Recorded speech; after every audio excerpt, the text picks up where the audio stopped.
13-14 বছর ওয়ার্ল্ডের 1 নম্বর, সে না জানে যে তার কি করতে হইব। উনি স্টিক ডায়েটে চলে যায় এবং উনি বোলিং ব্যাটিং ফিল্ডিং 3টা করে সুইমিং টুইমিং করে উনি রেডি হয়ে যায়।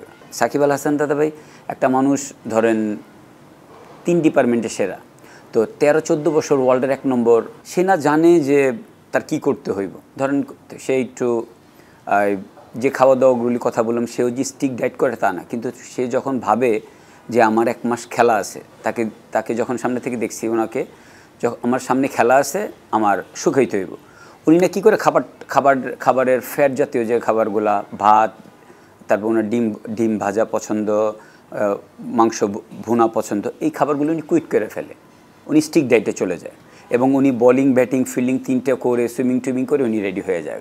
সে জানতো যে কীভাবে কতটুকু সময়ের মধ্যে সে মানে রেডি হয়ে যেতে হয়। এটা তো সবাই পারবে না। সে ধরেন ম্যাচের আগে আপনি যদি বেশি ওয়েট বা লোড দেন, বডিটি স্টিভ হয়ে যাবে, তো সে রানিং বিটুইন উইকেট, তারপর ধরেন অ্যাজিলিটির কাজগুলি করতো, একটু সুইমিং করতো।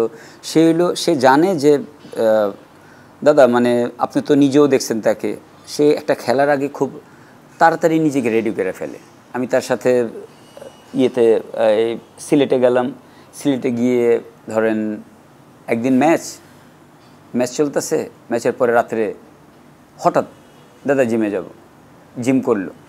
আবার খেলা সকাল 8টা বাজে 9টা বাজে রিপোর্টিং, ভোরবেলায় গিয়ে জিম করে ফেললো, আবার রাত্রে গিয়ে জিম করে ফেললো। মানে উনি যেটা চায় ওটা নিয়ে একবার পুরো 100% ঢুকে জায়গার ভিতরে। মানে ধরেন একটা মানুষ ম্যাচ চলতেছে, তো ম্যাচের পরে টায়ার্ড লাগে না, ওই জায়গার মধ্যে গিয়ে নিজের তৈরি করে ফেললো। উনি কিন্তু এনসিএলের জন্য তৈরি করেনি, কিন্তু এরপরেই আমাদের একটা ট্যুর ছিল, বিদেশি ট্যুর, তো ওই এনসিএলে গিয়ে উনি নিজেকে রেডি করে ফেললো, 3টা ম্যাচ খেললো, রেডি হয়ে গেল।